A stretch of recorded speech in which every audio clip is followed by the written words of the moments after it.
morning, good afternoon. My name is Alfia Williams. If you haven't already, please like, share, and subscribe to my channel. You don't want to miss any of my updates. So I want to talk about a movie that everybody had a lot of mixed reviews, and they didn't really like the co-star of Paul Green. I might have said his name wrong, but I really liked the movie, and I really liked the pair, and I hope that it's a sequel. Now, I love movies that give you a good dynamic and it gives you a good closure, but I think that they can do a sequel. Now, I know a lot of people had a lot of mixed reviews, and they were really basically trashing the young lady that played with Paul. I think she did a good job. I really did. It's just my opinion. I respect everybody else's opinion, but I believe that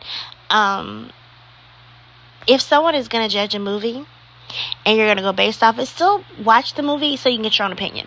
Because it was a movie that everybody had told me about on Hallmark, and I refused. Well, I don't even refuse. I didn't really care for it like that. I mean, it was okay. It was like hyped. And I was like, this is it? And y'all was hyping this movie up? In my opinion, it was not like, ooh la la. And I owned the movie, and it was just something that everybody kept saying it's good, and it was okay. It was just okay. It wasn't all that. It wasn't a movie I would keep rewatching, but I would tell if the movie was on because I know everybody enjoyed it, and it was called The Christmas Card. It wasn't like, ooh, it may have had feels for everybody else. It was just okay. It wasn't like, ooh, I had to watch it. Now, The Lost Valentine was a really good movie, but I can't watch it no more. It was too sad. Like, I told my aunt, I had called her crying. She was like, what's wrong? I was like, you was so right. Like, the Lost Valentine was something. And I love the Titanic. I could watch the Titanic any day of the week. But the Lost Valentine, it just hit a core in me. And at the time, I really liked this guy. And he was in the military. And long story short, me and him didn't work out or whatever, and I don't know what I was thinking when I was watching the movie. But let's talk about Love in the Clouds. Can you imagine owning a business and you're taking people in the hot air balloon in the air, and they're falling in love, and they're in love, and they want to propose to their significant other, and you gave up on love because a woman that you loved fell in love with your best friend and left you and is with your best friend now, and you proposed to her on a hot air balloon. It's just so much. Now, let's get into the story and what it talks about. Love in the Clouds came out in 2025. Okay, romantic comedy between a balloon pilot and a media personnel in New Mexico during the hot air balloon fiesta. Let's get into it. Paul plays a character named Jared. Mackenzie Westmore plays Brooklyn. Okay, and we have his mother, Jan, her assistant, Elise, and his cousin, Carlos. Now, I liked Elise and Carlos. We also need a part 2 so we'll know what happened to Elise and Carlos.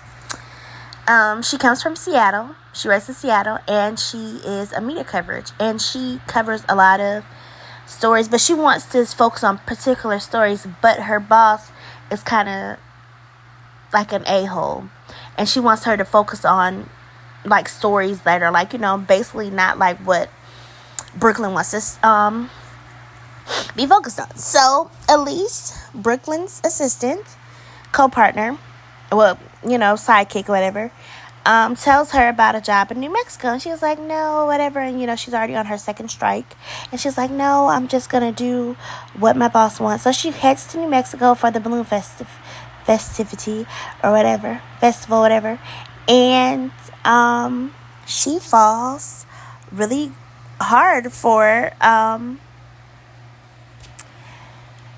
I'm sorry, I had to look his name up because I wanted to say Jared, which is played by Paul. And Jared and her, they're very smitty. And his mother, Jan, sees it right off the back, and she's trying so hard to get them together, just like Elise and Carlos.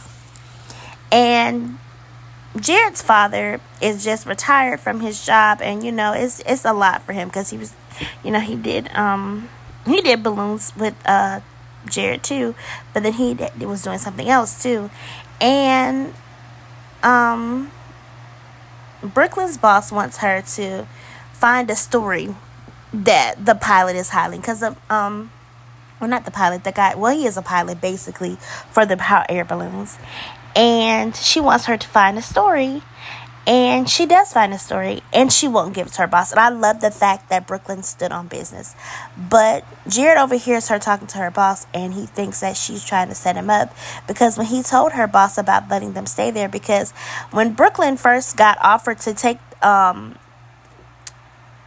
story in New Mexico, she was like, well, I'll get a hotel, whatever. She's like, the hotels are booked years in advance or whatever for the festival.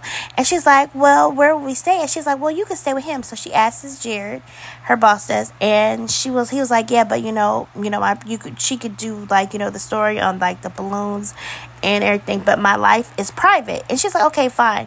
But she comes up with a plan, and she thinks, okay, well, even though he asked her, respect my wishes, but the boss was like, nah, she feels like it's always a story. So Elise asks Brooklyn what she wants to do. So Brooklyn comes up with the story, and she tells about how, her story and her journey, because Brooklyn was scared of heights. My favorite part was when they were on like the little sky view thing, and he really talked her through, going up in the air, because she was so scared of heights. He's like, if I knew that, I wouldn't have took you in here. And it was just amazing how he was really there for it. And I really loved their chemistry. I thought they had chemistry. I'm sorry. I really did. I mean, I know a lot of people say, oh, they didn't have chemistry. I saw it. My opinion, I saw it. If you didn't see it, I mean, that's your opinion, but I saw it. And it was cute. Even when they was in a hot air balloon, he took her on a hot air balloon, and she kissed him. And I was like, oh, shoot, what the heck is he going to do? And then he kissed her back. I was like, I was like screaming, because I was trying to compose myself, and I was at work, and I was like, oh my God, like this is like so sweet. Like Paul had me, I was supposed to be watching a movie. I was like, dang, Paul is fine. But I loved the movie, and I loved his character. I loved her character. I loved their chemistry. I hope they play another movie. Forget what everybody else is saying. Y'all did that. Paul and the young lady that played Brooklyn, I believe her name is Mackenzie, if I'm not mistaken. Mackenzie Westmore. Yes, Mackenzie Westmore. Okay, now Mackenzie Westmore has probably played in some other movies. I think, I think she played in a few other movies. But I really liked their dynamic. It was so cute. Their chemistry was so fire to me. And yeah, but I hope you guys love my review, and I hope you guys check out Love in the Clouds. I know a lot of people had a lot of mixed reviews, but go ahead and just, check that movie out, okay? All right, cool. You guys have a wonderful day. Thank you so much for listening to me. All right, bye-bye.